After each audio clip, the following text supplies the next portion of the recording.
بسم اللہ الرحمن الرحیم۔ السلام علیکم ورحمۃ اللہ وبرکاتہ۔ جب رات کو میاں بیوی ہم بستر ہوں تو صبح کو نماز فجر سے پہلے پہلے، اور اگر یہ عمل دن میں ہو تو اگلی نماز سے پہلے پہلے میاں بیوی دونوں کو غسل کرنا ضروری ہے۔ کسی غسل کو غسل جنابت اور غسل نہ کرنے تک ناپاکی کی حالت میں رہنے کی حالت کو جنابت یا جنبی ہونا کہتے ہیں۔ مرد اور خواتین کو احتلام ہو جائے تو بھی وہ جنبی کہلائیں گے جب تک کہ وہ غسل جنابت سے اپنے آپ کو پاک صاف نہ کر لیں۔ ہم میں سے بہت سارے مرد اور خواتین ایسے ہیں جو غسل جنابت کرتے وقت ان باتوں کا خیال نہیں رکھتے جن باتوں کا شریعت نے واضح ذکر کیا ہے، جس کی وجہ سے ایسے لوگ ناپاک رہتے ہیں۔ نہ ان کی نماز قبول ہوتی ہے اور نہ ان کی کوئی نیکی کام آتی ہے، اور جہاں بھی پھرتے ہیں گناہ گار پھرتے ہیں اور ہمیشہ ناپاک رہتے ہیں۔ یہ غلطیاں اور کوتاہیاں جو آپ کے ساتھ شیئر کی جا رہی ہیں، ان کو غور سے سنیے گا تاکہ کوئی انسان ناپاک نہ رہ جائے، اور ثواب کی نیت سے اس ویڈیو کو اپنے فرینڈز اینڈ فیملی کے ساتھ ضرور شیئر کیجیے گا۔ جزاک اللہ خیر۔ جب غسل جنابت کرنے جائیں تو سب سے پہلے غسل کے فرائض یاد رکھیے۔ جس کو غسل کے فرائض ہی نہیں آتے اس کا غسل تو ہوگا ہی نہیں۔ غسل کے 3 فرض ہوتے ہیں۔ نمبر 1، کولی کرنا مطلب غرارے کرنا، 3 مرتبہ غرارے کرنا ضروری ہے۔ نمبر 2، اس کے ساتھ ناک میں پانی ڈالنا، نرم ہڈی تک وہاں تک پانی پہنچانا ضروری ہے۔ اور بعض لوگ ایسا کرتے ہیں کہ جلدی میں وہ یا تو ناک میں پانی مکمل نہیں پہنچاتے یا پھر منہ کے اندر پانی ڈالتے ہیں لیکن غرارے نہیں کرتے۔ نمبر 3، اور پورے بدن پر پانی بہانا، بال کے برابر بھی کوئی جگہ سوکھی نہ رہ جائے اتنا پانی بہانا ہے۔ اگر ایک بال کے برابر بھی جگہ سوکھی رہ گئی تو آپ کا غسل نہیں ہوگا۔ ہماری بہنیں جن کو ناخن رکھنے کا بڑا شوق ہوتا ہے، بلکہ آج کل تو مردوں میں بھی ناخن کا فیشن پروان چل رہا ہے، ناخن کے اندر جو میل پھنسی ہوتی ہے اس میل تک پانی نہیں پہنچتا، جس کی وجہ سے ان کا غسل بھی نہیں ہوتا۔ لہٰذا ناخن ہفتے میں 1 دفعہ لازمی کاٹا کریں۔ عورتیں ناخن پالش لگاتی ہیں، اب جس ناخن پر ناخن پالش لگی ہو وہاں تک پانی نہیں پہنچتا، لہٰذا ان کا غسل نہیں ہوتا، تو وہ سارا دن ناپاک رہتی ہیں۔ نہ ان کا وضو ہوتا ہے، نہ ان کا غسل ہوتا ہے، نہ نماز ہوتی ہے۔ اکثر ہماری بہنیں جو آٹا گوندتی ہیں، آٹا گوندنے کے بعد وہ ناخنوں کے اندر جو آٹا پھنس جاتا ہے، اس کے بعد اگر غسل کریں گی یا وضو کریں گی تو وہ نہ وضو ہوگا نہ غسل ہوگا۔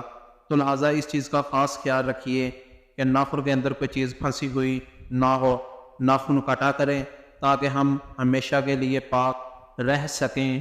اور سردی میں بہت سارے لوگ جلدی میں غسل کرتے ہیں، جلدی میں غسل کرتے ہوئے کچھ نہ کچھ اعضاء جو سوکھے رہ جاتے ہیں کہیں سے، تو اس وجہ سے خاص طور سے سردی ہو یا گرمی ہو، اعضاء کا سوکھا رہ جانا یہ غسل کو مکمل نہیں ہونے دیتا۔ لہٰذا اس سے غسل نہیں ہوگا تو بندہ ناپاک رہے گا۔ یہ وہ غلطیاں ہیں جو لوگ کرتے ہیں، اور غسل کے فرائض ہمیشہ یاد رکھیے، غسل کی سنتیں بھی یاد رکھیے تاکہ سنت کے مطابق آپ کا غسل ہو سکے۔ اللہ پاک ہم سب کو عمل کی توفیق دے، آمین۔ غسل جنابت کرنے کا مسنون طریقہ یہ ہے کہ اول نیت حاضر کر کے بسم اللہ پڑھ کر دونوں ہاتھ دھوئیں، پھر شرمگاہ دھوئیں، خواہ اس پر نجاست ہو یا نہ ہو، پھر مکمل وضو کریں، پھر داہنے کندھے پر 3 مرتبہ پانی بہائیں، اس کے بعد بائیں کندھے پر 3 مرتبہ پانی ڈالیں، اس کے بعد سر پر 3 مرتبہ پانی ڈالیں، رگڑ کر سارے اعضاء کو دھو ڈالیں۔ قبلہ رخ غسل نہ کریں، ضرورت سے زائد پانی نہ بہائیں، تنہائی میں غسل کریں۔ اگر غسل خانے میں پانی جمع ہو جاتا ہو تو غسل کے بعد وہاں سے ہٹ کر اپنے پیر پاک کریں۔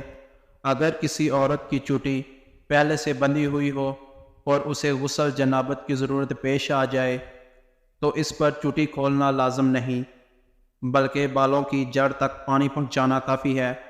لیکن اگر بال پہلے ہی سے کھلے ہوئے ہوں تو اب تمام بالوں کو دھونا لازم ہوگا۔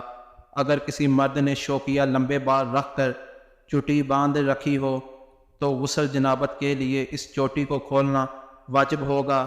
محض بالوں کی جڑوں کو ترک کرنا کافی نہ ہوگا۔ اگر دانت کھوکھلے ہوں اور ان میں کھانا وغیرہ پھنس گیا ہو یا ناک میں رطوبت بری ہوئی ہے تو اسے نکالے بغیر بھی غسل صحیح ہے، لیکن بہتر یہی ہے کہ دانت اور ناک صاف کر کے ہی غسل کیا جائے۔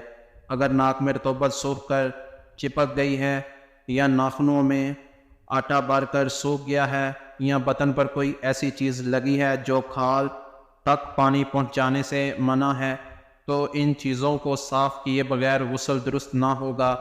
جس نے منہ میں مصنوعی دھات کی بتیسی لگا رکھی ہو تو غسل کے وقت بتیسی باہر نکالنا ضروری نہیں، البتہ بہتر یہی ہے کہ دانتوں کو نکال کر کولی اور غرارے کیے جائیں۔ اگر دانتوں کے ہلنے کی وجہ سے ان کو سونے چاندی وغیرہ کے تاروں سے باندھ دیا گیا ہو یا کھوکھلے دانتوں میں مسالہ بھر دیا گیا ہو تو ان کو نکالنا غسل کے لیے ضروری نہیں ہے۔